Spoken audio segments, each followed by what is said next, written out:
আসসালামু আলাইকুম, কেমন আছেন আপনারা সবাই? আশা করি ভালো আছেন। তো আজকে ঘি উঠাবো এই ব্লেন্ডারে জারে করে। এই কাচের যে বাটিটা দেখতে পাচ্ছেন, এটাতে আমি প্রতিদিন একটু একটু করে সর জমিয়েছি।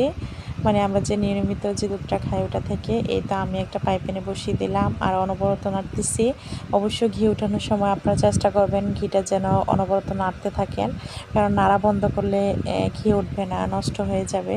তো এই তো আমি আসলে আমার ক্যামেরাটা খোলা হয়ে যাচ্ছিল, তা আমি ঘিটা অবশ্যই নাড়তেছি অনবরত যেন নিচ থেকে লেগে না যায়।